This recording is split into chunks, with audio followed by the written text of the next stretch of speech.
Yes students, आज की class में हम क्लास 11 का बहुत ही इंटरेस्टिंग एक टॉपिक पिक कर रहे हैं एनएलएम के चैप्टर से, न्यूटन लॉज ऑफ मोशन से, जिसका नाम है कंस्ट्रेंट मोशन। देखो बेटा, कंस्ट्रेंट मोशन का मतलब क्या, पहले मैं आपको यह बताता हूं। कंस्ट्रेंट का मतलब होता है फिजिक्स में, साधारण भाषा में, मजबूरी। कहीं ऐसे सवाल होते हैं जिनमें हमें मजबूरी देखने मात्र से पता लग जाती है बेटा। जैसे मैंने उदाहरण के तौर पे आपके यहां पे एक फर्स्ट क्वेश्चन दिखाया है, इसमें साफ दिख रहा है बेटा m2 m1 से बड़ा है। अगर m2 m1 से बड़ा होगा और ये ब्लॉक अगर a एक्सेलेरेशन से नीचे जाएगा या इसकी वेलोसिटी v होगी तो लेंथ कांस्टेंट रहनी चाहिए। रस्सी की लंबाई छोटी बड़ी नहीं हो सकती, वो कंप्लीट कांस्टेंट रहती है। इसलिए ये ऊपर भी कितने से जाएगा, a। It means here the constraint is very clear कि यहां पर दोनों की एक्सेलेरेशन सेम है।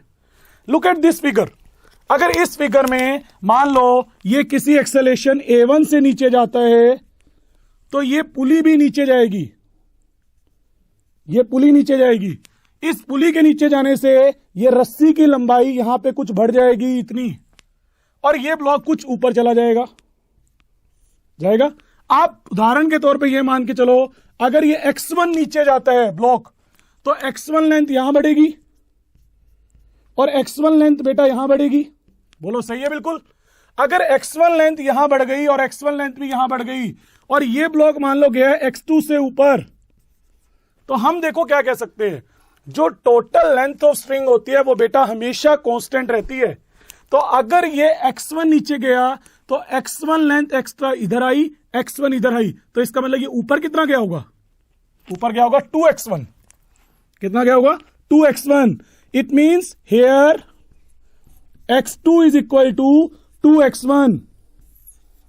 मतलब अगर इसकी एक्सेलेरेशन a1 हुई और इसकी एक्सेलेरेशन a2 हुई तो जो रिलेशंस यहां पर डिस्प्लेसमेंट्स में है वही रिलेशंस यहां पर एक्सेलेरेशंस में भी रहेंगे। तो यहां पर जो a2 होगा वो भी 2a1 होगा। आई बात समझ? जबकि यहां पर दोनों एक्सेलेरेशन सेम थी, इस केस में सेम नहीं है। राइट? ऐसे ही मैंने एक उदाहरण और लिया। देखो इस उदाहरण में साफ दिख रहा है ये एंगल हमारा यहां पे थीटा है। अगर मान लो ये ब्लॉक किसी डिस्प्लेसमेंट x2 से नीचे चलता है तो अगर ये x2 से नीचे जाएगा या इसकी स्पीड v2 है तो इसकी स्पीड कुछ v1 होगी। मान लो it is moving x1 displacement, v1 इसकी वेलोसिटी। तो here v1 and v2 both are not same. कैसे फाइंड आउट करें? कंस्ट्रेंट पता करना है, मजबूरी। इन सवालों के अंदर हर कंस्ट्रेंट को पता करने का एक तरीका अलग होता है।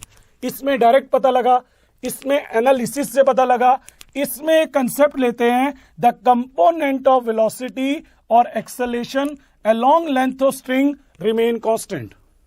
मतलब ये v2 से नीचे जा रहा है तो यहां पे इसका कंपोनेंट स्ट्रिंग के अलोंग कितना आएगा, v1 cos थीटा।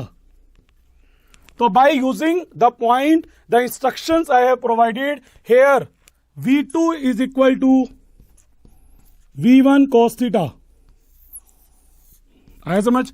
मतलब अगर इसकी एक्सेलेरेशन a1 हुई और इसकी एक्सेलेरेशन a2 हुई तो हम क्या कह सकते हैं, a2 is equal to a1 cos theta. क्या आपको बच्चों समझ आया? यह बहुत ही महत्वपूर्ण टॉपिक है जिसका नाम है कंस्ट्रेंट मोशन, मजबूरी। इन 3 एग्जाम्पल की मदद से मैंने आपको यहां पे क्लियरली दिखाना चाहे कि कंस्ट्रेंट अलग अलग सवालों में कैसे कैलकुलेट करेंगे।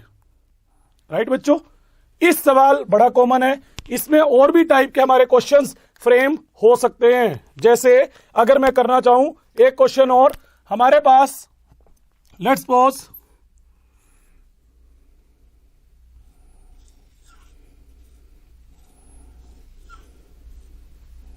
एक ब्लॉक है,